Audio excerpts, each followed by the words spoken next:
안녕하세요. 잡시광입니다. 얼마 전 로버트 오브라이언 전 백악관 국가안보보좌관이 대만을 방문하자 그의 일거수일투족에 많은 이들의 시선이 쏠렸습니다. 그는 공개석상에서 미국이 대만을 폭격할 수 있다는 충격적인 사실을 언급한 인물이기 때문인데요. 도널드 트럼프 행정부 시절 국가안보보좌관을 역임한 오브라이언은 미국의 한 뉴스 사이트와의 인터뷰에서 미국과 동맹은 TSMC와 같은 반도체 공장이 중국 손에 결코 떨어지게 하지 않을 것이라며 중국이 만약 대만 침공에 성공하는 분위기가 된다면 중국이 TSMC를 확보하기 전에 미국이 이를 선제적으로 파괴할 것이라는 발언을 해 엄청난 주목을 받았습니다. 사실 유사시에 대만 반도체 공장을 파괴한다는 미국의 전략은 오브라이언의 발언 전에도 여러 차례 제기된 바 있습니다. 지난 2021년 미국 육군대학원이 낸 보고서에도 대만이 중국의 침공을 막기 위해 대만 공장 파괴를 계획해야 한다는 내용이 담겨 있었는데, 이것은 중국이 대만을 무력 점령하더라도 큰 이점이 없도록 이른바 표적 초토화 전략을 세워야 한다는 논리였습니다. 특히 미 육군대학원의 이 보고서에는 다음 전략도 나와 있었습니다.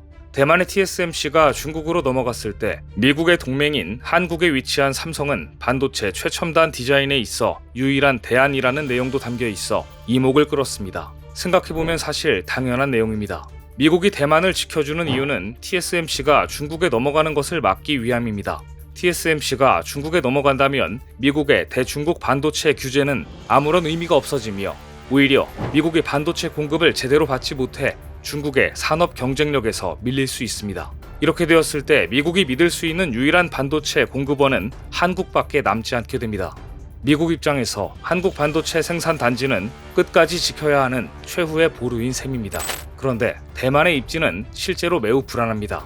트럼프 행정부 시절 국가안보보좌관을 역임한 오브라이언은 현재 한 단체에서 미국 대만 관계 강화를 모색하는 TF를 이끌고 있는 것으로 알려져 있는데요. 대만 폭격을 언급했던 오브라이언은 이번 대만 체류 기간 동안 대만의 정관계 주요 인사들을 만난 것은 물론 차이잉원 대만 총통으로부터 훈장까지 받아 눈길을 끌었습니다. 게다가 곧바로 대만 총통이 전격적으로 미국 순방에 나서자 미국, 중국, 대만 간에 심상치 않은 기류가 포착되고 있습니다. 대만이 엄청난 저자세를 보이는 만큼 중국 공격에 대한 불안감을 뜻하기 때문입니다.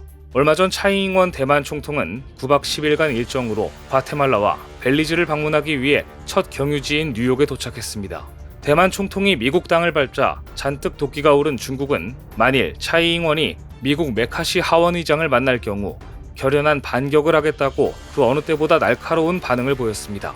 실제로 중국은 차이잉원이 메카시 하원 의장을 만날 경우 이것은 하나의 중국 원칙을 위반한 것이라며 인민해방군 소속 군용기 16대와 군함 4척을 보내 대만 주변 공역과 해역에서 무력 시위를 벌이는 한편 대만의 군사시설을 마비시키는 전자전까지 감행하겠다는 초강력 발표를 했습니다. 전자전은 전자장비를 활용해 적의 통신을 교란하거나 네트워크를 해킹해 피해를 주고 이를 아군이 효과적으로 사용할 수 있도록 하는 군사활동인데요. 홍콩 명보는 베이징의 소식통을 인용해 차이 총통과 메카시 의장의 만남이 이뤄진다면 중국은 전자전을 통해 대만의 특정 목표를 공격, 마비시킬 것이라고 보도했습니다.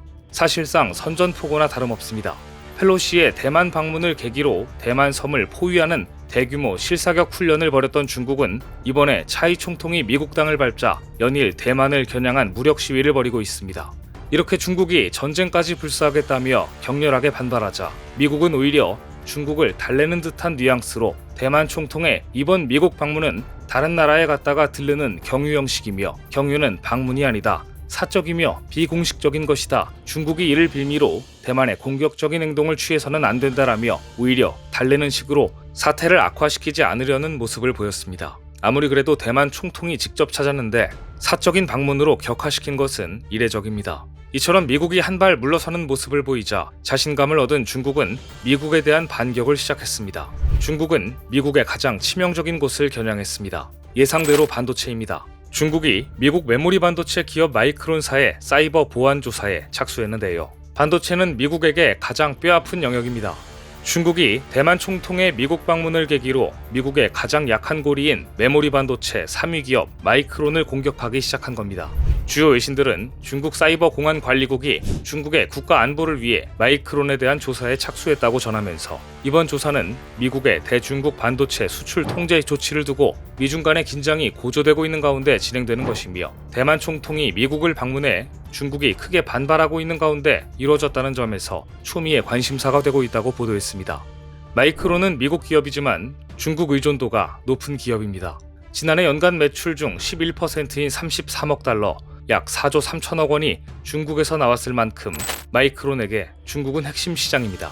그런데 중국이 갑자기 마이크론을 조사하겠다고 나서자 미국 반도체 업계에서는 마이크론 제품이 보안 위험이 있다는 의혹은 핑계일 뿐이며 중국의 진짜 속내는 미국과 동맹국들이 수출 통제 강도를 높이지 못하도록 압박하기 위한 것이라고 분석했습니다. 또한 앞으로 이 같은 조치가 더 많이 나올 것으로 예상했습니다. 그런데 심각한 것은 중국의 이러한 조치가 없었던 지난해에 이미 반도체 수요가 급감하면서 마이크론이 이미 실적 부진에 시달려왔다는 점입니다. 이런 상황에서 만일 중국의 마이크론에 대한 규제가 본격화되거나 마이크론 제품의 중국 판매가 금지되기라도 한다면 마이크론은 심각한 타격을 피할 수 없을 것입니다. 이런 우려는 즉각 증시에 반영됐습니다.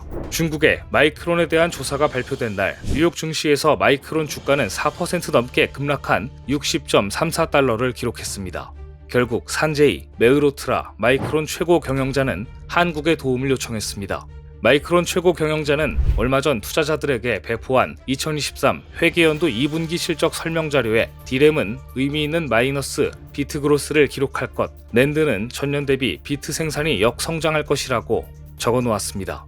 중국이 때리기도 전에 이미 마이크론은 극심한 메모리 반도체 공급 과잉과 그에 따른 가격 하락으로 순손실 23억 달러라는 최악의 분기 성적표를 받아들었고 사실상 추가 감산을 선언한 것입니다. 그런데 마이크론 자체적인 감산은 아무런 의미가 없습니다. 따라서 반도체 업계에서는 산제이 메으로트라, 마이크론 최고 경영자의 공개적인 감산 선언은 경쟁사인 삼성전자와 SK하이닉스를 향해 감산 동참을 부탁하는 메시지라고 분석합니다. 한국 반도체 기업들이 감산에 동참하지 않는 한 마이크론의 감산은 무용지물이기 때문입니다. 경쟁사인 한국 기업들의 마음을 움직이기 위해 마이크론은 감산과 아울러 시설 투자까지 더 축소한다고 밝힌 데에서 속내가 드러납니다. 마이크론의 올해 시설 투자액은 70억 달러에 그칠 것이라고 하는데요. 지난 분기 발표한 80억 달러에서 10억 달러나 줄어든 것입니다. 전년 대비로는 40% 이상 시설 투자액이 줄어든 것입니다. 마이크론의 마크 머피 최고 재무 책임자는 점진적으로 개선이 되겠지만 올해 회계연도 내내 영업이익률과 현금 흐름이 상당한 수준의 마이너스를 유지할 것이라고 아예 솔직히 말했습니다. 결국 반도체 공급 과잉과 가격 하락, 그에 따른 감산 조치가 불가피해지자 마이크론은 공식적으로 한국에 도움을 요청한 것이나 다름없습니다. 대만 차이잉원 총통의 이번 방미로 인해 다시 한번 TSMC가 갖고 있는 지정학적 불안감이 부각되었고 세계 반도체 시장에서 삼성 반도체의 영향력이 얼마나 큰지도 확인할 수 있었습니다. 오늘 준비한 소식은 여기까지입니다. 댓글을 통한 여러분들의 많은 의견 기다리겠습니다. 시청해주셔서 감사합니다.